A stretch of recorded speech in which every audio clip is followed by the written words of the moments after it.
DD किसान, बदलते भारत की शान।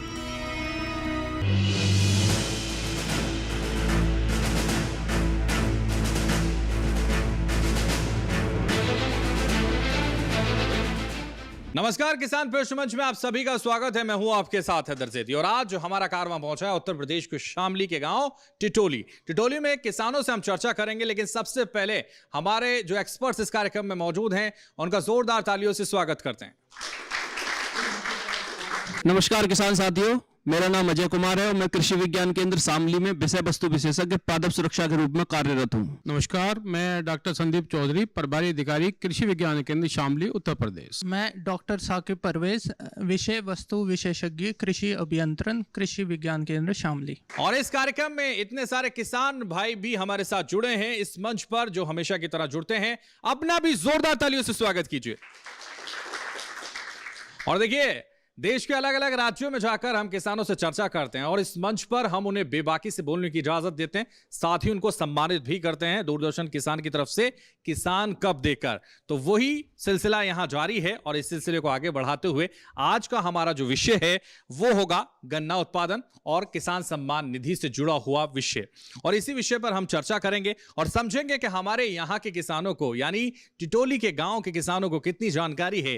वो जानकारी परखने के लिए हम आपसे सवाल करेंगे और हमारे जो एक्सपर्ट्स हैं वो ये तय करेंगे कि किसको इस सम्मान से नवाजा जाए, जो किसान कप दिया जाएगा आपको उससे नवाजा जाएगा। तो इसलिए बेबाकी से आपको जवाब देना है और ईमानदारी से आपको जवाब देना है, और नहीं भी पता तो अपनी जानकारी को करेक्ट करने के लिए भी अपनी बात जरूर रखनी है। और इसीलिए उसको आगे बढ़ाते हुए सबसे पहला सवाल हम आप लोगों के सामने रखते हैं और आपकी जानकारी को परखने की कोशिश करते हैं। और सवाल है, गन्ने की बसंतकालीन बुआई का उचित समय क्या है, यह आपको बताना है। तो जल्दी से हाथ उठाइए और गन्ने की बसंतकालीन बुआई का उचित समय कौन सा है यह आपको बताना है। और हाथ उठने लगे, हाथ पीछे से उठने लगे, तो इसलिए शुरुआत पीछे से कर लेते हैं। अंतिम पंक्ति में लोग बैठकर हाथ उठा रहे हैं, उनसे हम बात कर लेते हैं, उनसे हम समझ लेते हैं कि कितनी जानकारी है। जरा आइए, खड़े हो जाइए।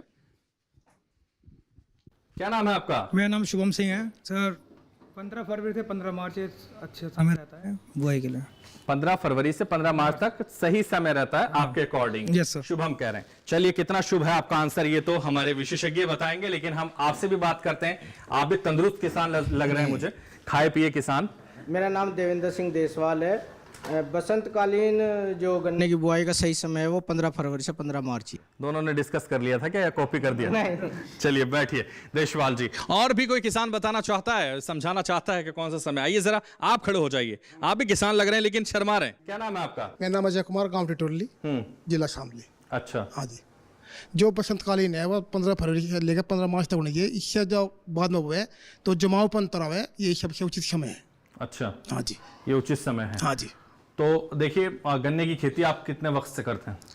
कम से कम 20 साल से जी। 20 साल से, एक लंबा अनुभव। ये अनुभव क्या कहता है, जरा बताइए किसानों को। 20 साल से हम खेती कर रहे जी, और अनुभव तो है समय समय पे जो पहले रोग कम होते अब रोग ज्यादा आते हैं। तो ये जैसे हमारे यहाँ डॉक्टर साहब बैठे काफी दिन से मीटिंग कर रही है, तो ये हमें थोड़ा थोड़ा अनुभव करा रहे हैं। हम इनसे बात किया है, जब भी मतलब कोई रोग आवे तो समय समय पर आकर हमें जानकारी दे कि अब कौन सा स्प्रे लगना चाहिए और कौन सी दवा का इस्तेमाल हमें करना चाहिए।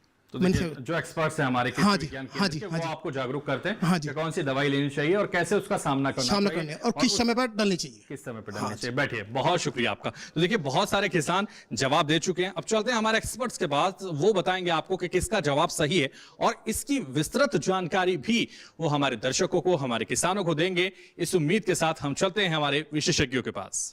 बिल्कुल, अभी एक सवाल था कि बसंतकालीन गन्ने की बुआई कब करनी चाहिए। तो वो किसी भी फसल की बुआई करने का उचित समय जब है कि जब उसके जमाव बहुत बढ़िया होता है, यानी कि उस जमाव के समय वो तापमान, टेम्परेचर, आर्द्रता वो होनी चाहिए फसल में। और गन्ने की अगर हम बुआई की बात करें तो हमारे यहाँ 3 सीजन गन्ने के लगभग हैं। एक बसंतकालीन, एक शरदकालीन और एक ग्रीष्मकालीन भी हमारे यहाँ, जो पश्चिमी उत्तर प्रदेश की बात करते हैं उसमें है। तो जो गन्ने का सबसे बढ़िया जमाव अगर हम देखें तो हमारा जब 18-20 से लेकर और टेम्परेचर 28-30 डिग्री सेंटीग्रेड तक होता है, बहुत बढ़िया जमा होता है।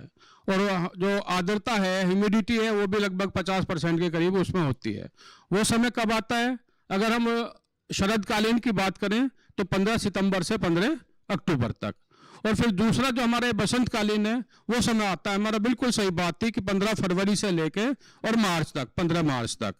अब वो थोड़ा बहुत क्योंकि मौसम आगे पीछे भी हो जाता है तो इसलिए इस बुआई को हम पूरे मार्च भी कर सकते हैं इसमें।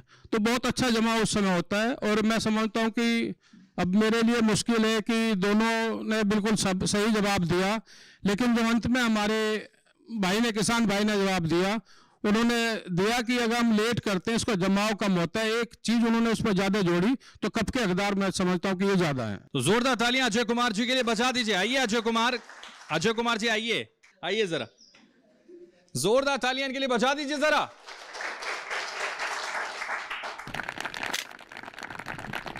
चलिए, बहुत शुक्रिया, सही जवाब आपने दिया और इसीलिए बन गए हैं आप किसान कप के हकदार। और लोग भी बन सकते हैं किसान कप के हकदार, लेकिन उससे पहले मैं अपने विशेषज्ञों से कहूंगा कि गन्ने की जो बसंतकालीन बुआई का उचित समय है उसके बारे में और उससे जुड़े हुए तमाम तथ्य जो हमारे किसान ने रखे, तमाम बीमारियां, तमाम कीट उसमें लग जाते हैं, उससे बचने के लिए कोई संदेश छोटा सा हमारे दर्शकों को दीजिए जरा। बिल्कुल, देखो किसी भी फसल को अगर कीट बीमारी से या रोग से बचाना है तो 2-3 चीजों का ध्यान है। बीज का चुनाव, बुआई का समय और संतुलित रासायनिक उर्वरकों का प्रबंधन। अगर मेरा खान पान सही है, सही समय पे मुझे सही चीज मिली है, तो निश्चित है कि उस फसल में रोग और कीट बीमारी बहुत कम आएंगे। तो यही ध्यान देना है। और खासकर गन्ने की अगर मैं बात करूं तो गन्ने में जो हमें ध्यान देना, बीज का ज्यादातर ध्यान देना है, क्योंकि पृथ्वी पर बोई जाने वाली किसी भी फसल का बीज ऐसा नहीं है जिसको आप अंदर से देख के बो सकते हो। गन्ने के अलावा गन्ने की कांची को जो भी डालता है वो भी देखता है, जो काटता है उसे वो भी देखता है। अगर वो कहीं से आपको रोग की दिखाई दे रही है, उसमें कोई लाल सडन रोग लाल है या उसमें थोतलापन है, खोखा है वो, तो उसको ना बोएं। तो ये भी आपका बीज, उचित बीज का चुनाव करके, समय से बुआई करके और संतुलित रासायनिक उर्वरक का प्रबंध करके आप निश्चित किसी भी फसल से, कीट और बीमारी से बच सकते हैं। तो जोरदार तालियां इस जानकारी के लिए। और देखिए, लगातार हम चर्चा कर रहे हैं गन्ने के उत्पादन पर, और गन्ने के उत्पादन पर बेहतर चर्चा इसलिए कर रहे हैं, इस क्षेत्र में सबसे ज्यादा गन्ने की बुआई होती है और इस क्षेत्र को गन्ने के लिए प्रसिद्ध माना जाता है। और इसलिए हम गन्ने के और प्रश्न आपके सामने रखते हैं और जानकारी आपकी परखते हैं। और ये प्रश्न है, तो गन्ने का बीज उपचार किस प्रकार करते हैं, ये सवाल है आपसे। जल्दी से उठाइए हाथ और बताइए कि गन्ने का बीज उपचार किस प्रकार आप लोग करते हैं। तो ये सवाल बहुत ही महत्वपूर्ण सवाल है और हाथ लगातार पीछे से उठ रहे हैं। हम कोशिश करेंगे कि आगे से भी कुछ लोगों से बातचीत करें, उनसे भी समझें कि गन्ने का जो बीज उपचार है वो किस प्रकार किया जाता है। जरा आइए बाबा, आप बताइए, जरा खड़े हो जाइए, नाम बताइए। लेखपाल सिंह। लेखपाल जी, आप यहीं के रहने वाले हैं? यहीं के हैं। क्या करते हैं आप?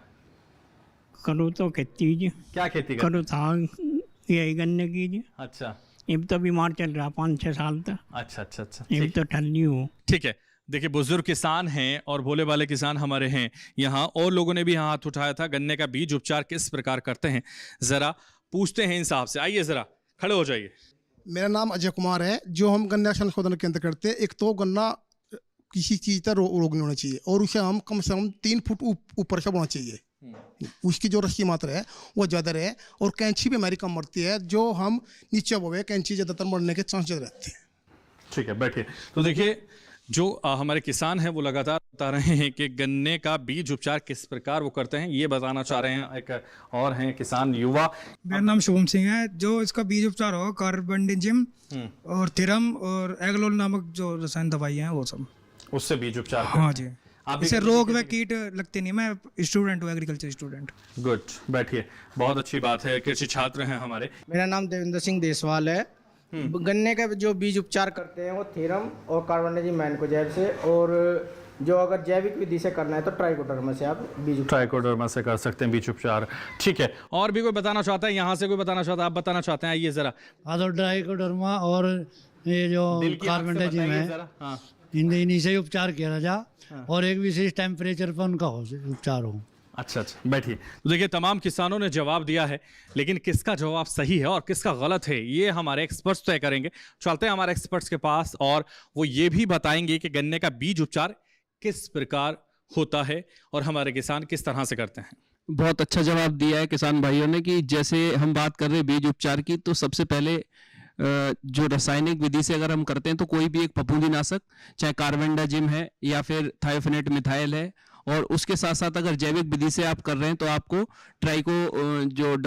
ट्राइकोडर्मा है उसका इस्तेमाल कर सकते हैं। तो उसके लिए 2 से 3 आंख के जो टुकड़े हैं उनको आप 2 ml प्रति लीटर, मतलब 1 ml प्रति लीटर के हिसाब से कीटनाशक, और 2 ग्राम प्रति लीटर जो पानी आप ले रहे हैं उसमें फफूंदीनाशक, चाहे आप कार्बेंडाजिम ले लीजिए या थायोफेनेट मिथाइल ले लीजिए। उसके साथ साथ अगर जैविक विधि से कर रहे हैं तो 5 से 10 ग्राम ट्राइकोडर्मा और 1 लीटर पानी में। तो 1 एकड़ के लिए 200 लीटर पानी में 400 ग्राम फफूंदीनाशक और 200 ml इमिडाक्लोप्रिड कीटनाशक घोल बना के, और आप जो 2 से 3 आंख के टुकड़े जो आप बनाते हैं बुवाई करने से पहले, उनको उसमें डुबो के रखेंगे 25 से 30 मिनट के लिए। तो उसमें क्या है कि जो बीज जनित बीमारियां हैं उससे बचाव करने के लिए जो उसके अंदर फफूंदी के स्पोर हैं वो खत्म हो जाते हैं। तो जो देवेंद्र कुमार देसवाल जी ने जो जवाब दिया कि जैविक और रासायनिक विधि दोनों तरीके से हम उपचार कर सकते हैं, पूरी विधि नहीं बताई मगर कुछ हद तक उनका प्रश्न जो उत्तर है वो सही है। तो आइए देवेंद्र देशवाल, जोरदार तालियां देवेंद्र के लिए बजा दीजिए। देवेंद्र हमारे तंदुरुस्त किसान ने दिया है जवाब और सही तरीके से सिलेक्ट हुआ इनका जवाब, और इसीलिए इन्हें किसान कप से नवाजा जाता है। इधर आप आ जाइए, जोरदार तालियां इनके लिए बजाते रहिए। चलिए, बहुत शुक्रिया सही जवाब देने के लिए। तो देखिए हमारे जो एक्सपर्ट्स हैं वो आपको बता रहे हैं कि गन्ने का बीज उपचार किस प्रकार होता है। हम आगे बढ़ते हैं, एक और प्रश्न आपके सामने रखते हैं और आपकी जानकारी को एक बार फिर से परखते हैं। गन्ने में गहरी जुताई से क्या लाभ है तथा किस यंत्र का प्रयोग करना चाहिए? गन्ने में गहरी जुताई से कितना लाभ हमारे किसानों को होता है और किस यंत्र का प्रयोग करना चाहिए या करते हैं आप लोग, वो बताइए। तो देखिए ये सवाल है आप लोगों के लिए, गन्ने का बीज उपचार किस प्रकार होता है ये हमने पूछा, लेकिन गन्ने में गहरी जुताई से क्या लाभ आपको होता है वो आपको बताना है और किस यंत्र का प्रयोग आप लोग करते हैं। तो देखिए हाथ उठने लगा है पीछे से, और पीछे से ही शुरुआत कर लेते हैं। हालांकि आगे के हाथ उठाने में लोग संकोच कर रहे हैं, लेकिन वो भी उनसे भी हम निवेदन करेंगे कि कोशिश कीजिए, हाथ उठाइए जरा। आप आइए, आपने अंतिम पंक्ति से हाथ उठाया। क्या नाम है आपका? मेरा नाम गौरव कुमार, गाँव गौरव, बताइए। वो गहरी जुताई के लिए जी डिस्क प्लाव का प्रयोग करें। अच्छा, हाँ। और क्या कहना चाहेंगे? और तो एमबी प्लाव है, और भी है एमबी प्लाव है। हाँ। ठीक है। हाँ जी। तो क्यों जुताई के क्या लाभ होते हैं? गहरी जुताई का लाभ क्या होता है? वो भी हमने पूछा। गहरी जुताई से एक तो खरपतवार कम हो और जमीन में पानी पीने की क्षमता बढ़े, और भी बढ़े। जमीन में पानी पीने की क्षमता, हाँ, मिट्टी बुरबुरी, हाँ, मिट्टी भी बुरबुरी हो, मिट्टी भी बुरबुरी हो जाती है। तो ये गौरव कुमार का कहना है। आप भी खेती करते हैं? हाँ जी। बैठिए। तो देखिए और कोई बताना चाहता है? आप बताना चाहते हैं, लगातार आप भी प्रयास कर रहे हैं, बताइए। सर गहरी जुताई काफ़ी फ़ायदा है, जैसे कि मृदा में नमी बनी रहती है, इससे खरपतवार ख़त्म हो जाते हैं। और सर इसका डिस्क प्लाव और मोल्डबोर्ड प्लाव और काफ़ी यंत्र हैं जो कि इसमें काफ़ी अच्छे हैं। तो देखिए और उसके लाभ भी बहुत सारे। क्या लाभ आपने गिना है, उसके क्या फायदे? नमी संरक्षित रहती है उससे, हमारी खरपतवार खत्म हो जाते हैं, मट्टी बुरबुरी होती है, प्रकाश उसके सीधे किरणें हमारी भूमि पर अंदर तक जाते हैं, जिससे कि जो बेकार वो है जीवाणु है वो खत्म हो जाते हैं। ठीक है, बैठिए। और भी कोई बताना चाहता है इसका क्या लाभ है और क्या किस तरह के यंत्र से गहरी जुताई? आप जरा खड़े हो जाइए। एक तो पानी पीने की क्षमता पर याद रखती है। हाँ। एक जो है मिट्टी बुरबुरी हो, हाँ। खरपतवार कम में। हाँ जी, ये फायदे हैं इसके। और कौन सा यंत्र का प्रयोग किया जाए? यंत्र तो जो है हमारे ये बना टीलर वगैरह, हैरो वगैरह। हाँ जी। क्या नाम बताया आपने? संजीव कुमार जी। संजीव जी, बैठिए। तो देखिए संजीव और तमाम हमारे किसानों ने जवाब दिया। हम चलते हैं हमारे एक्सपर्ट्स के पास, वो बताएंगे कौन सा वो यंत्र है जिससे गहरी जुताई होती है, कौन सा यंत्र प्रयोग किया जाता है, साथ ही गहरी जुताई के क्या लाभ होते हैं ये भी हमारे दर्शकों को वो बताएंगे। तो साथ ही वो ये भी तय करेंगे कि कौन है किसान कप का हकदार। चलते हैं हमारे एक्सपर्ट्स के पास। पहले तो गहरी जुताई जो हम करते हैं उसका पहला जो हमारा प्रमुख काम होता है कि मिट्टी को खोलना, उसको बुरबुरी करना, ताकि उसमें से हवा भी सही से चले और पानी भी उसमें सही से अंदर जा सके। दूसरा काम क्या गहरी जुताई का है कि जो जैसे हमारा गन्ना है, गन्ने की जड़ी लंबी होती हैं, तो हम यहाँ क्या है शामली वगैरह में अक्सर रोटावेटर से अपनी खेत की जुताई करते हैं। तो ऊपर की सतह तो हमारी बुरबुरी हो जाती है, लेकिन अंदर की सतह वैसी कठोर रह जाती और उसकी जो जड़ है वो सही से नीचे नहीं जा पाती। तो गहराई में जाने से ना वो नमी का सही से इस्तेमाल कर पाती, ना पोषक तत्व जो हमारे हैं उनका इस्तेमाल कर पाते। साथ ही साथ गहरी जुताई का एक और फ़ायदा है कि अगर पुरानी फसल में हमारे कोई खरपतवार हो, खरपतवार के बीज हो, वो भी नष्ट हो जाते हैं। जब मिट्टी हम पलट देते हैं या गहरी जुताई करते हैं तो वो नष्ट हो जाते हैं। साथ ही साथ अगर पिछली फसल में कोई बीमारी हो तो उस बीमारी का भी जो असर है अगली फसल में बहुत कम हो जाता है गहरी जुताई करने से। गहरी जुताई में हम अब यंत्र कौन कौन से इस्तेमाल करते हैं? प्रमुख यंत्र हमारे होते हैं मिट्टी पलट हल या डिस्क फ्लो, जिनका हम यूज़ करते हैं। इसके साथ साथ हमारा एक और आता है चिजलर कहते हैं उसको, या सबसॉइलर, जो हमारी मिट्टी के अंदर जो कठोर सतहें हैं उनको तोड़ देती ताकि इनमें पानी का सही से रिसाव हो या पानी इनमें सही से मिट्टी के अंदर जा सके। अगर गहरी जुताई ना करें तो हमको जो प्रोडक्टिविटी है या जो उपज है वो हमारी कम ही रह जाती है। जो गहरी जुताई से उपज में भी बढ़त होती है, साथ ही साथ जो फसल की क्वालिटी होती है वो भी बेहतर हो जाती है। जो गौरव जी जिन्होंने सबसे पहले जवाब दिया उन्होंने सही जवाब दिया था, यंत्र भी बोले थे और फायदे भी बोले थे। तो आइए गौरव, जोरदार तालियां गौरव के लिए बजा दीजिए जरा। इधर आ जाइए। बहुत शुक्रिया, सही जवाब आपने दिया और किसान कप के हकदार बन गए गौरव कुमार। तो देखिए और लोग भी बन सकते हैं, और लोग भी अगर जानकारी अपनी सामने रखते हैं किसानों के, दर्शकों के, तो वो भी कामयाब हो सकते हैं। और कामयाबी तभी मिलेगी जब आप जवाब देंगे। तो इस सिलसिले को आगे बढ़ाएंगे, लेकिन यहां रुकेंगे एक छोटे से ब्रेक के लिए, फौरन हाजिर होंगे।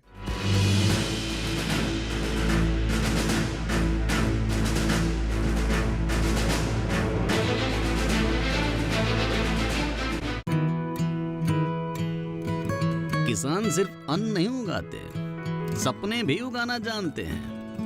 इन्हीं सपनों के लिए फसल उगाने का खर्च कवर करता है SBI का किसान समृद्धि ऋण, जो पूरी करे प्रगतिशील किसान की हर आवश्यकता। ये लोन उपलब्ध है 5 लाख से 50 करोड़ की धनराशि तक। इस लोन में मिलती है क्रॉप साइकिल के अनुसार भुगतान की सुविधा। सिक्योरिटी के रूप में मान्य है एग्रीकल्चरल लैंड या कोई अन्य मान्य संपत्ति। इस तरह SBI का किसान समृद्धि ऋण बन रहा है किसान की उन्नति का आधार।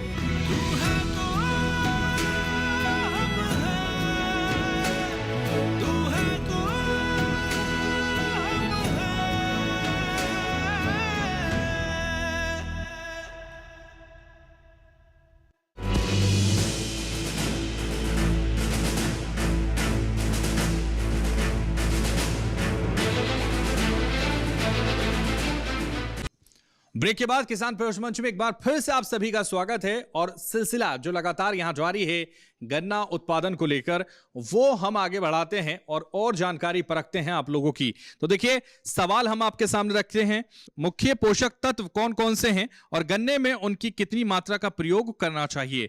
मुख्य पोषक तत्व कौन कौन से हैं और गन्ने में उनकी कितनी मात्रा का प्रयोग करना चाहिए, ये सवाल है। तो जल्दी से सवाल आपको समझा दिया गया है, सवाल का जवाब अब आपको हमें समझाना है। तो देखिए हाथ उठे हैं बहुत सारे लोग, तो यहां सिर्फ सोच रहे हैं कि कहना क्या है। आइए जरा आप बताइए, आइए जरा, ये बहुत मुस्कुरा रहे हैं, आइए जरा आप इधर आ जाइए। जितेंद्र सिंह कालकंडे। जी जितेंद्र जी बताइए। हाँ पूछिएगा प्रश्न। मुख्य पोषक तत्व कौन कौन से हैं और गन्ने में उनकी कितनी मात्रा का प्रयोग करना चाहिए। गन्ने में मुख्य पोषक तत्व जो है हमारे यहाँ पश्चिमी उत्तर प्रदेश में गन्ने की फसल में सबसे ज्यादा DAP, यूरिया और NPK इसका ही यूज किया जाता है। इनके साथ साथ मिला लेते हैं, कभी पोटाश ले लिया, वो ले, जिस चीज़ की उर्वरक उसमें ज़रूरत पड़ती है। तो इसमें मात्रा यह है, कोई तो 10 किलो डाल देता है बीघे में, कोई 8 किलो, कोई 5 किलो, कोई ज़्यादा डाल देता है। इसका ज़मीन में क्या महत्व जाता है वो किसान को नहीं पता, उसमें वो ज़्यादा भी डाल लेता है से कम भी डाल लेता है।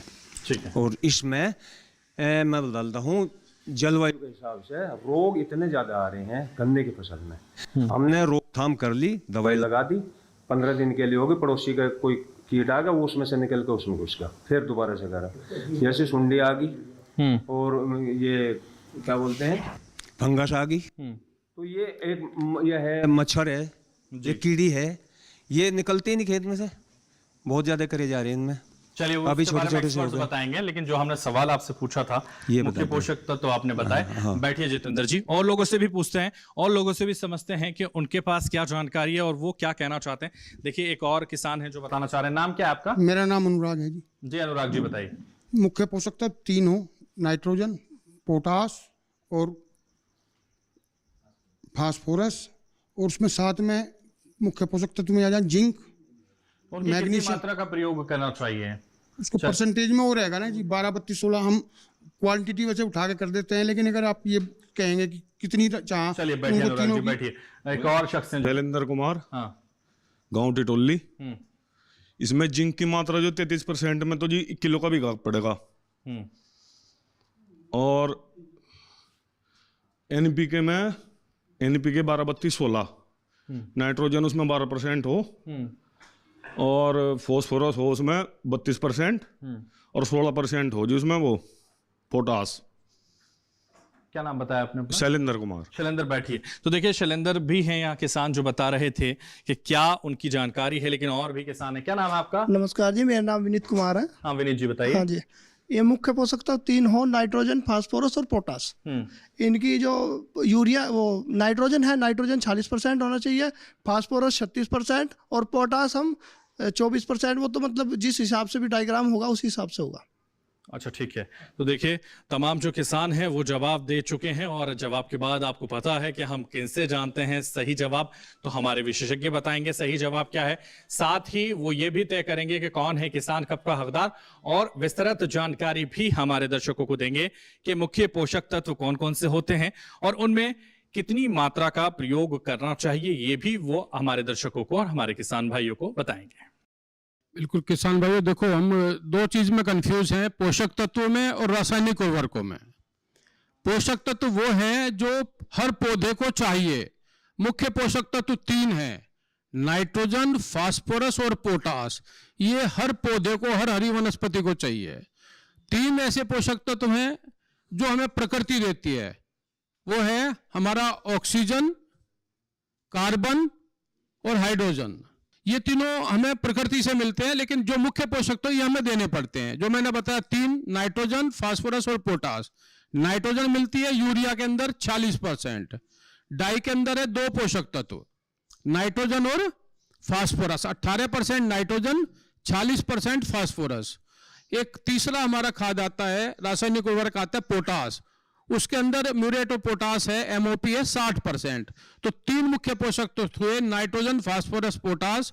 वो किस रासायनिक उर्वरक से में पूरे हैं? एनपीके में, जो 12, 32, 16 के ग्रेड में आता है। तो वो पोषक तो हमारे इनसे देने हैं। यही मान के चलो जैसे हमारे सब्जी में बनाते समय हल्दी, नमक और मिर्च चाहिए, ऐसे ही तीनों मुख्य पोषक तत्व हैं, नाइट्रोजन, फास्फोरस और पोटास, हर पौधे को चाहिए। जो भी हरी वनस्पति है उनको जरूर है। इसके बाद हमारे एरिया के हिसाब से, जमीन के हिसाब से सूक्ष्म पोषक तत्व हैं, जिसमें हमारा कैल्शियम आता है, हमारा मैग्नीशियम आता है, हमारा कॉपर आता है, सल्फर आता है, जिंक आता है। ये सारे जब है कि जिस जमीन में मिट्टी में कमी है उसे हम सूक्ष्म पोषक तत्व में डालते रहते हैं। अब हमको इनकी पूर्ति करनी होती है कि किस चीज से करें। तो जो एनपीके मुख्य पोषक तत्व हैं, तीनों हैं एनपीके के अंदर, जो 12, 32, 16 के ग्रेड में है या 10, 26, 26 में है। अगर हम डाई के साथ प्रयोग करते हैं, डाई में 2 ही पोषक तत्व हैं, नाइट्रोजन और फास्फोरस। तो डाई के साथ हमें तीसरा पोषक तत्व पोटास अतिरिक्त मिलाना पड़ता है। तो ये ध्यान रखने की चीज है। और मैं समझता हूं हमारे जो शैलेंद्र जी हैं, इन्होंने थोड़ा सा नजदीक गए उस चीज के, ये उस कप के हकदार हैं। तो आइए शैलेंद्र, जोरदार तालियां शैलेंद्र के लिए बजा दीजिए, क्योंकि इन्होंने कोशिश की है और कोशिश इनकी कामयाब हुई है। जोरदार तालियां इनके लिए बनती हैं, तालियां तो जोरदार बनती हैं। बहुत शुक्रिया, सही जवाब आपने दिया। और देखिए किसान कप के हकदार आप बन गए शैलेंद्र कुमार, और लोग भी बन सकते हैं इस किसान कप के हकदार अगर वो चाहें तो, क्योंकि कोशिश करने वालों की कभी हार नहीं होती। और कोशिश यहां सभी लोग कर रहे हैं, कुछ लोग नहीं कर रहे, तो उनसे भी मैं निवेदन करूंगा वो भी कोशिश करें, वो भी अपनी जानकारी और दर्शकों तक पहुंचाने का प्रयास करें। तो देखिए हम आगे बढ़ते हैं, एक और प्रश्न आपसे पूछते हैं, और प्रश्न है गन्ने में लगने वाले 2 प्रमुख कीटों के नाम और उनकी पहचान आपको बतानी है। जल्दी से हाथ उठाइए और बताइए गन्ने में लगने वाले 2 प्रमुख कीटों के नाम और उनकी पहचान आपको बतानी है। तो देखिए, प्रमुख कीटों के नाम और पहचान बतानी है। और अगर आप गन्ने की खेती करते हैं तो जाहिर है आपको जरूर पता होगा कि कौन से 2 प्रमुख कीट हैं और उनकी पहचान क्या है, ये भी आप बता सकते हैं। तो देखिए, तमाम किसान यहाँ हैं, आइए जरा इनसे पूछते हैं। आइए, खड़े हो जाइए, नाम बताइए। मेरा नाम सहदेव सिंह, गांव टिटोली। सो एक तो सुंडी इसमें गन्ने में आवे, दूसरा पायरिला भी इसमें बहुत ज़्यादा आवे।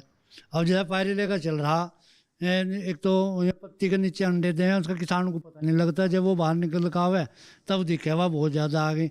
अब एक नई बीमारी और आ रही है, चींटियाँ में कीड़ी बहुत, वो पत्ती में नीचे चली जाए या बाहर निकल जाए, उनका दवाई का ही रास्ता नहीं पा रहा किसानों को। सुंडी का ये है कि उसमें गोब जब ऊपर सूखने शुरू हो जा तब उसे काट कर देख के तो नीचे सुंडी निकले, उससे पहले उसका नहीं पता लग पाता सुंडी आ रही है या नहीं आ रही।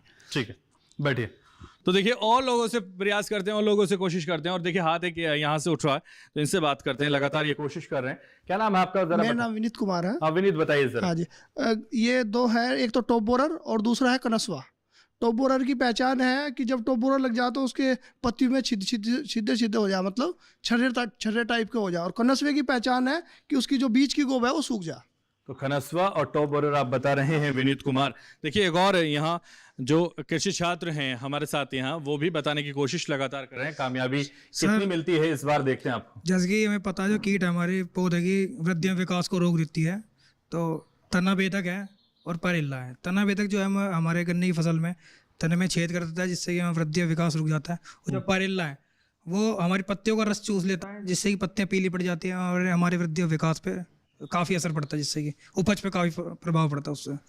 धन्यवाद। ठीक है, भोले भाले किसान हैं लेकिन मजेदार जवाब देने में नंबर 1 है, और इसीलिए तमाम किसानों ने जवाब दिया है। हम चलते हैं हमारे एक्सपर्ट्स के पास, वो बताएंगे आपको सही जवाब और कौन है किसान कब का हकदार, वो ये भी तय करेंगे। साथ ही वो इसकी विस्तृत जानकारी भी देंगे कि कौन से जो प्रमुख कीट हैं वो गन्ने में लगते हैं और उनकी पहचान क्या होगी, वो भी आपको बताएंगे। देखिए, अभी हम बात कर रहे थे तो हर तरफ से किसान भाइयों का प्रश्न आ रहा था कि गन्ने की फसल में कीड़े और बीमारियों की समस्या बहुत ज्यादा है, कीड़े बहुत ज्यादा लग रहे हैं, खेतों में सुंडी लग गई।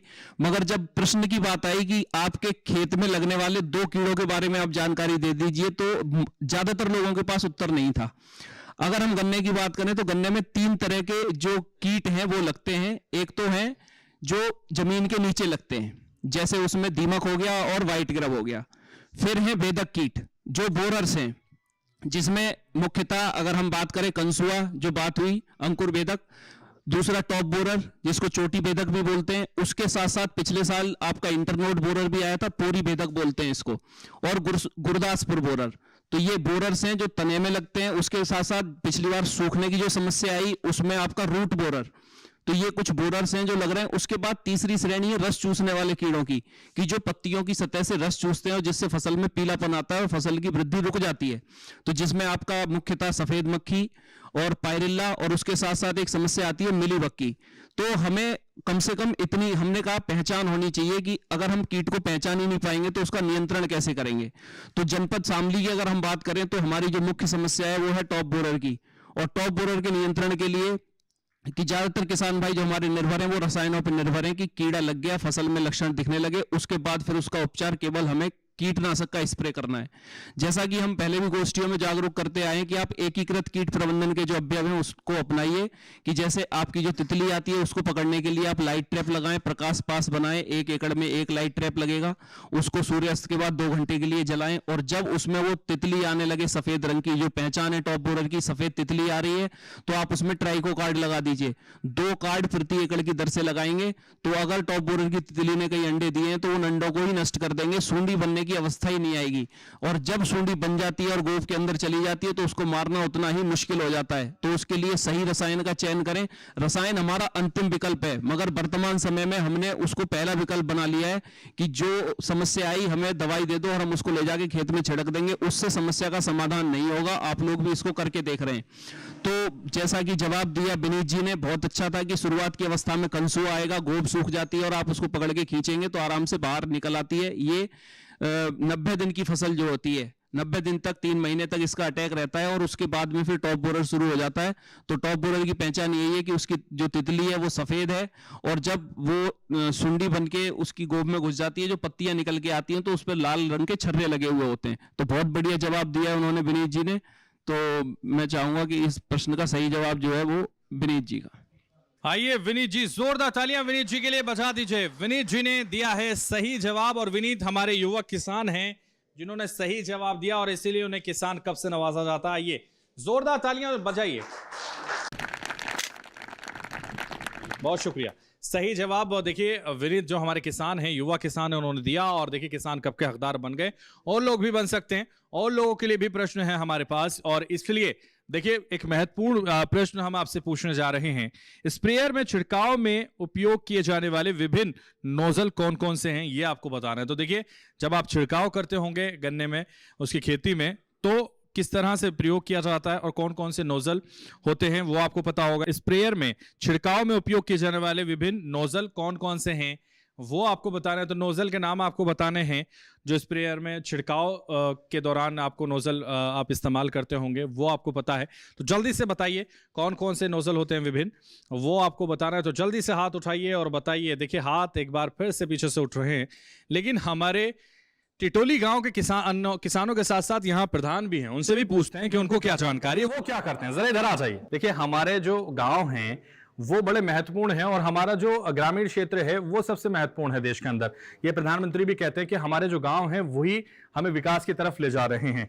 तो अगर हम बात करें प्रधान की, तो देश का प्रधान तो कह रहे हैं, लेकिन गांव के प्रधान किस तरह से खेती किसानी को देखते हैं वो जरा बताइए। खेती किसानी का सबसे बढ़िया तो एक तरीका को ऐसा बीज जिससे सरकार को क्या क्या मंगाओ जिस पर गिरना पड़े।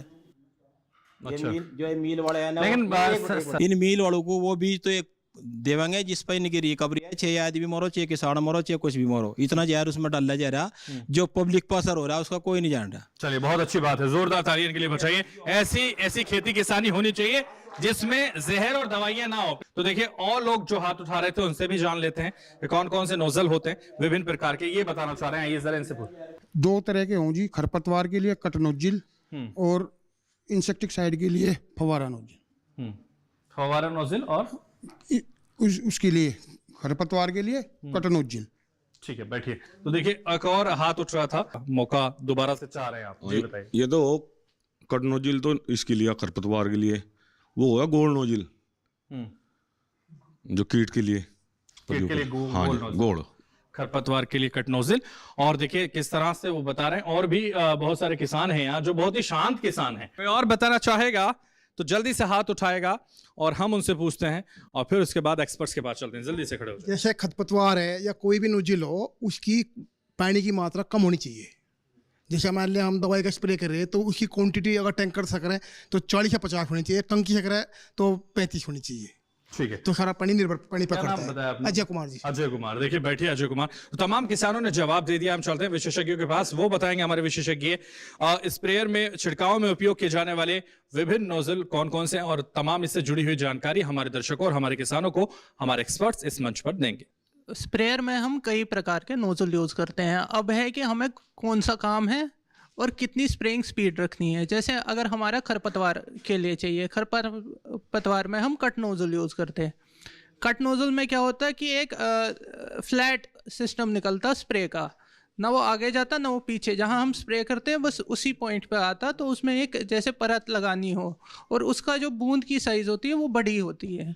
तो जनरली जब खरपतवार वाली है तो वो खरपतवार नाशी है, उसकी बूंद ज़्यादा होती है, तो उसमें हम कट नोजल यूज़ करते हैं। उसके साथ अगर हमको इंसेक्टिसाइड पेस्टिसाइड यूज़ करना है उसके टाइम हम करते हैं होलो कोन या सॉलिड कोन नोजल। जो आपने नोजल कही अभी वो वही है, लेकिन उसमें भी 2 टाइप के होते हैं। एक होता है होलो कोन, उसमें क्या स्प्रे आपका निकलता है लेकिन अंदर वाला हिस्सा खाली रहता है, बस घेरा एक बनता है। वो कहाँ यूज़ करते हैं? जहाँ हमारी पत्तियाँ ज़्यादा हो, ताकि हर पत्ती पे जाए। उस टाइम हम हॉलो कोन का यूज़ करते हैं, घेरा वाला जिसमें स्प्रे निकलता। और इसमें एक और क्या रहता है कि जो ये नोज़ल होती है इसका जो स्प्रे है उसमें हवा का बहुत असर रहता है कि अगर आपकी हल्की सी भी हवा चल रही है। डॉक्टर साकिब हवा के बारे में भी आपसे पूछेंगे, लेकिन यहाँ एक छोटा सा ब्रेक लेने का वक्त हो गया। यहाँ रुकते हैं एक छोटे से ब्रेक के लिए, फौरन हाजिर होते हैं।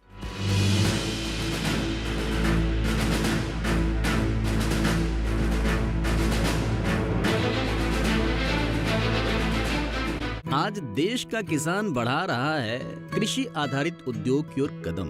उसकी इस यात्रा में साथ है SBI का agri and food enterprise loan. हर प्रकार की फूड प्रोसेसिंग तथा कृषि निर्यात इकाई के लिए संपूर्ण समाधान। ये लोन उपलब्ध है 1 लाख से 100 करोड़ की धनराशि तक और इसको चुकाने की समय सीमा है अधिकतम 10 साल। क्रेडिट गारंटी कवर की सीमा तक 0 कोलेटरल सिक्योरिटी। SBI का agri and food enterprise loan बन रहा है किसान की उन्नति का आधार।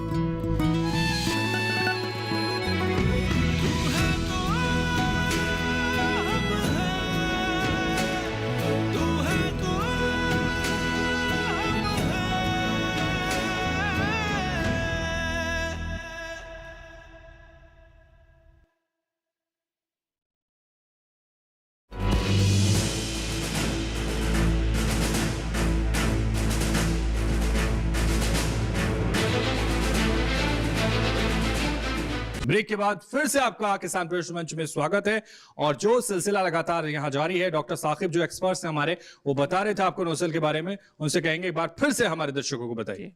तो जो मैं बात कर रहा था आपकी हॉलो कोन नोजल के बारे में, जिसमें घेरा एक बन जाता है, तो इसमें क्या रहता है कि अगर आपकी हवा चल रही हो तो हवा का उस पर असर आ जाता है, क्योंकि इसमें बूंद बहुत छोटी होती है। दूसरा एक चीज़ है कि छोटी बूंद होने से कई समय पे हमारा क्या होता है कि जो हमारा कीट है या बीमारी है वो पत्ती के नीचे लगी रहती, तो अगर हम सीधा स्प्रे करें तो वो ऊपर रह जाएगा। तो इसमें बूंद इतनी छोटी हो जाती रह जाती कि वो कुछ समय तक हवा में ही रहती, ताकि वो ऊपर से भी इस पत्ती को कवर करे और नीचे से भी कवर कर लेती। इसके साथ साथ हमारी जो दूसरी नोज़ल होती है हमारी, वो होती सॉलिड कोन नोज़ल। सॉलिड कोन नोज़ल में क्या है कि हमारा ये घेरा भी बन जाता है, साथ ही साथ जो अंदर वाला हिस्सा है इसमें भी स्प्रे निकलता है हमारा, लेकिन इसमें बूंद की जो साइज़ है वो बड़ी रहती हॉलो कोन नोज़ल से, जिससे हमारा क्या रहता है कि अगर हवा चल रही है, हवा जैसी मौसम हो जाए तो उसमें भी इसका प्रयोग हो जाता। तो ये 3 किस्म के नोज़ल थे जो हम जनरली यूज़ करते हैं। इसके अलावा कई प्रकार के नोज़ल होते हैं हमारे पास, जैसे एयर एस्पायरिंग नोज़ल है, उसमें हवा की मदद से हम स्प्रे करते हैं, तो उसमें जो पानी की मात्रा है वो कम लग जाती है और जो स्प्रे का असर है वो ज़्यादा हो जाता। वैसे अगर आपने नैपसेफ स्प्रेयर जो कंधे वाला स्प्रेयर हो, उसमें कई बार देखा होगा कि जो नोज़ल है उसमें 2 छेद होते, 3 छेद होते, 4 छेद होते। तो जितना हमारा कवरेज चाहिए, जितने ज़्यादा एरिया पे या पौधा जितना बड़ा हो, उस हिसाब से उसमें भी छेद ज़्यादा हो जाते। तो ये कुछ नोज़ल्स हैं जिनका हम प्रयोग करते हैं। तो अनुराग जी ने जो जवाब दिया था वो सही है। तो अनुराग जी, आइए जोरदार तालियां अनुराग के लिए बजा दीजिए, क्योंकि अनुराग जी ने सही जवाब दिया। और देखिए लगातार अनुराग जी कोशिश कर रहे थे, अब जाकर इनकी कोशिश कामयाब हुई है। जोरदार तालियां इनके लिए।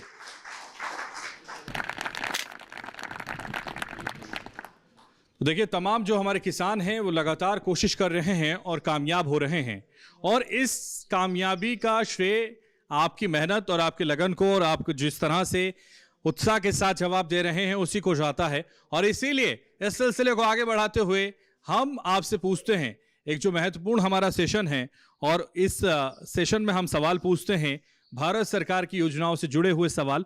और हमने जब शुरुआत की थी तो आपको बताया था कि हम गन्ना उत्पादन से जुड़े हुए सवाल पूछेंगे, और एक पॉलिसी है भारत सरकार की, एक योजना है, उस पर हम सवाल पूछेंगे, और वो योजना है प्रधानमंत्री किसान सम्मान निधि योजना। और देखिए अब सवाल उसी से जुड़ा हुआ हम आपसे पूछ रहे हैं, प्रधानमंत्री किसान सम्मान निधि योजना की शुरुआत कब हुई ये आपको बताना है। प्रधानमंत्री किसान सम्मान निधि योजना जो एक महत्वपूर्ण योजना है भारत सरकार की, जो अंतिम पंक्ति तक के किसान तक पहुंचने की योजना है, उसकी शुरुआत कब हुई ये आपको बताना है। और हाथ वही लोग उठा रहे हैं जो लगातार पहले से उठा रहे हैं। मैं और लोगों से भी कहूंगा कि वो लोग भी हाथ उठाएं और बताएं प्रधानमंत्री किसान सम्मान निधि योजना की शुरुआत कब हुई है। तो शुरुआत यहां से कर लेते हैं, यहां से जान लेते हैं इस कृषि छात्र से जो लगातार कोशिश कर रहे हैं। बताइए। 24 फरवरी 2019 को ये लागू किया गया था प्रधानमंत्री द्वारा, नरेंद्र मोदी द्वारा, जो कि हर वर्ष में 6,000 रुपये आर्थिक रूप से सहयोग करती है छोटे किसानों, सीमांत किसानों के लिए। धन्यवाद। क्या नाम है? नाम तो शुभम सिंह। बहुत जल्दी में बताया आपने। शुभम सिंह मेरा नाम है। कब जीतने का पूरा इरादा है? हाँ जी। बैठिए, आइए जरा। आपने भी हाथ उठाया तो नाम बताइए। जी, प्रदीप कुमार, गांव टिटोली। जी। ये योजना 1 दिसंबर 2018 से शुरू हुई थी। जिसमें 6,000 रुपये प्रति वर्ष किसानों को दिए जाते हैं। कब शुरुआत हुई इसकी योजना? 18 में 2018 दिसंबर। तो देखिए 18 दिसंबर को शुरुआत हुई, इनका कहना है। और भी लोग हैं जो हाथ उठा रहे थे, अभी हाथ उठा रहे थे, मुझे लग रहा है आप उठा रहे थे, बताइए, आपको मौका दिया। मेरा नाम देवेंद्र सिंह देसवाल। हाँ। 1 दिसंबर 2018 से पहली किस्त की शुरुआत हुई थी। ठीक है, किसान इस योजना का उद्देश्य बताएंगे, कुछ और बताएंगे? किसानों को खाद बीज के लिए थोड़ा जो आर्थिक मदद है वो सरकार ने करने की कोशिश की थी इसमें। ठीक है, तो किसानों की आर्थिक मदद करने के लिए, उनकी जेब जो कमजोर हो जाती है उसको भरपूर मजबूत करने के लिए इस योजना की शुरुआत की गई। नाम बताइए सर अपना। सहदेव सिंह। हाँ सहदेव जी बताइए। हाँ, किसान सम्मान निधि का भरपूर लाभ मिल रहा और समय पे भेज रहे। उसमें थोड़ा सी दिक्कत ये मान जा, कुछ किसान भाई कुछ मान लो एक्सपायर हो गया तो उसके लिए नवीनीकरण कराने के लिए उनके सत्यापित करावें ताकि उसका धन जो है वो अवैध रूप से वो बाग ग्रहण न कर सके, उसे ले न सके और समय पर समय मिलता रहे। आगे आने वाले जो किसान हैं उनके अलग से वो फार्म भरवावें, उन्हें फिर दोबारा मिलना शुरू हो जाए। देखिए ये बहुत महत्वपूर्ण बात आपने कही। और भी कोई बताना चाहेगा? सर आप खड़े हो जाइए। क्या नाम है आपका? सुनील कुमार टिटोली। सुनील कुमार जी बताइए, टिटोली से ही आप हैं।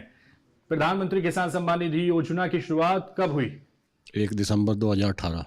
चलिए, बहुत ईमानदार और बहुत ही भोले किसान हैं हमारे। हम चलते हैं हमारे एक्सपर्ट्स के पास, वो बताएंगे किसने दिया है सही जवाब और इस योजना के बारे में भी वो बताएंगे, कब इसकी शुरुआत हुई, क्यों इसकी शुरुआत हुई और कैसे इसकी शुरुआत हुई, वो सब हमारे दर्शकों को बताएंगे। किसान जो ये प्रधानमंत्री किसान सम्मान निधि योजना है, इसकी शुरुआत जो स्टार्ट करी थी वो हुई थी दिसंबर 2018 में, लेकिन इसका ऑफिशियल लॉन्च जो है वो हुआ 24 फरवरी 2019 में। गोरखपुर से प्रधानमंत्री नरेंद्र मोदी जी ने गोरखपुर से पहली किस्त जारी की थी 24 फरवरी 2019 को, जिसमें देश के किसानों को पहली किस्त 2,000 रुपये दी गई और इसका ऑफिशियल लॉन्च हुआ उसी दिन।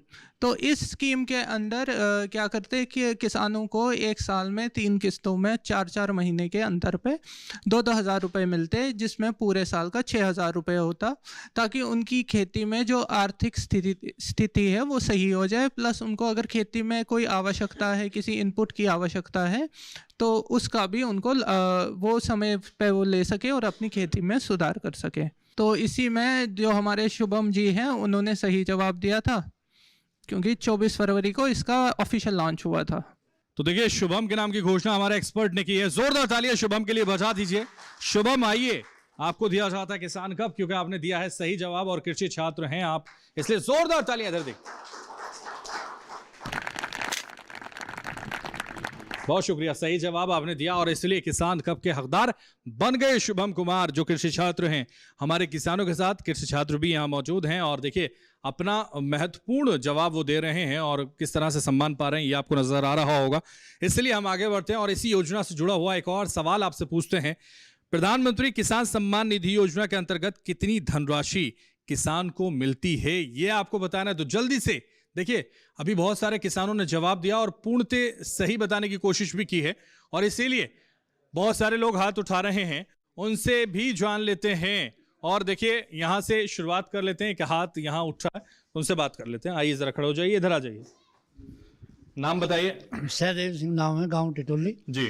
6,000 रुपये प्रति वर्ष गवर्नमेंट जो है प्रधानमंत्री निधि से आशीष किसानों को मिलता है। तो देखिए 19 किस्त अब तक आ चुकी हैं, लेकिन हम आपसे पूछते हैं, आइए जरा खड़े हो जाइए। आप बड़े शांत स्वभाव से आराम से एंजॉय कर रहे हैं शो का।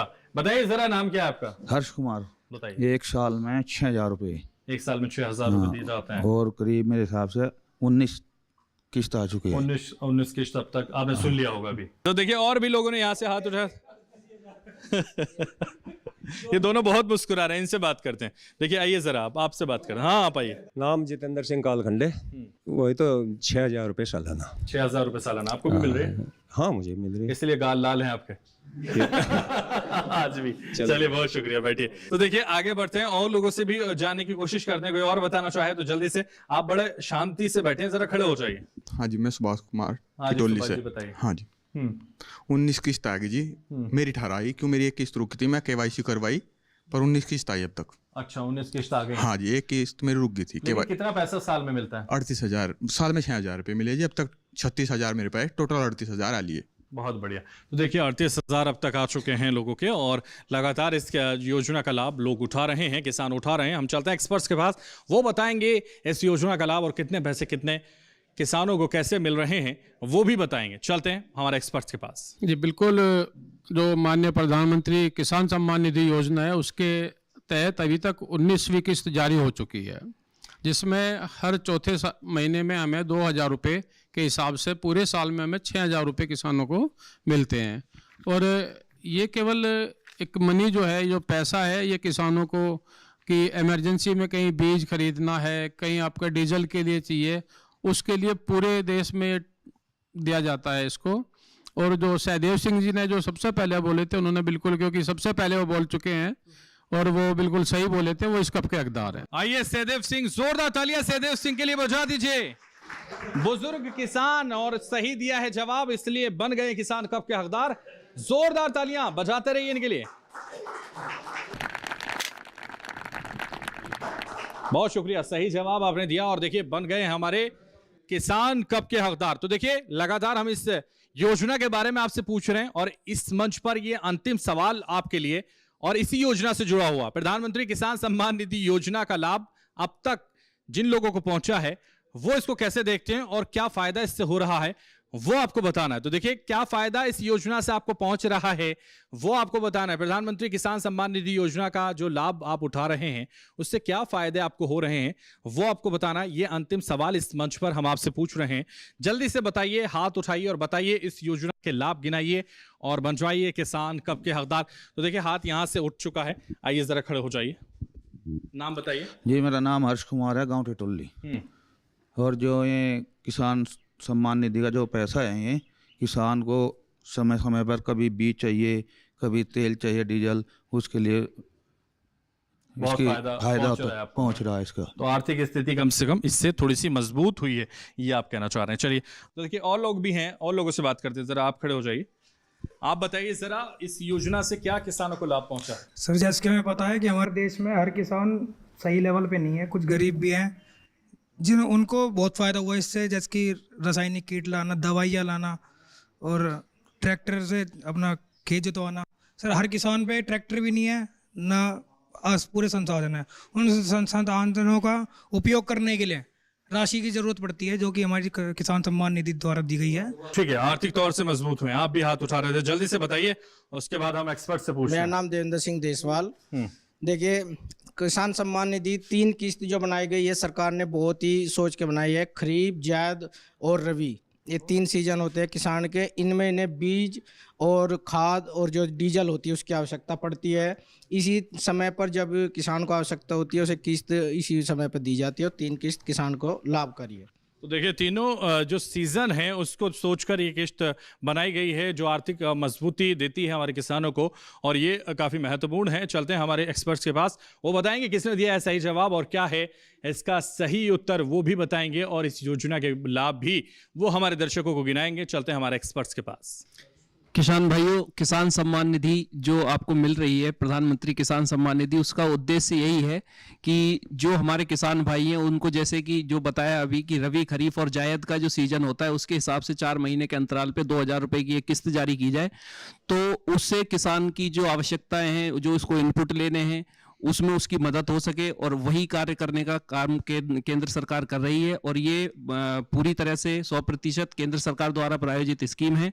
तो जो सबसे पहले हर्ष कुमार जी ने जो आंसर दिया था कि किसान को जो कृषि आदान है उसको खरीदने के लिए सहयोग करे और जो राशि मिलती है उससे बुरे वक्त में किसान अपने काम में ले सके, तो उसका उद्देश्य यही है परियोजना का कि जो लोगों को सही समय पे आर्थिक सहायता उपलब्ध कराई जा सके, जिसका उसका काम ना रुके। तो सरकार का यही उद्देश्य है इस योजना को लेके। हर्ष कुमार जी, आइए हर्ष जी, जोरदार तालियां हर्ष जी के लिए बजा दीजिए, क्योंकि इन्होंने जीता है किसान कप और दिया है सही जवाब आपने। देखिए अब तो हर्ष महसूस कर रहे होंगे आप, जाहिर है। बैठिए। तो देखिए इस मंच पर तमाम सवाल गन्ने के उत्पादन से जुड़े हुए हमने पूछे, प्रधानमंत्री किसान सम्मान निधि योजना से जुड़े हुए पूछे, जिनका जवाब बेबाकी से आप लोगों ने दिया और किसान कप के हकदार बने। इस मंच पर हमारे एक्सपर्ट्स कृषि विज्ञान केंद्र शामली से हमारे साथ जुड़े, सबसे पहले शुक्रिया अदा करते हैं उनका हमारे साथ जुड़ने के लिए, जोरदार तालियों के साथ। और इतने सारे किसान भाई भी हमारे साथ इस मंच पर जुड़े, आपका भी शुक्रिया अदा करते हैं जोरदार तालियों के साथ। तो फिर किसी नई जगह नई जानकारी के साथ होंगे हाजिर। तब तक किसान प्रश्न मंच की तमाम टीम को दीजिए इजाजत। नमस्कार।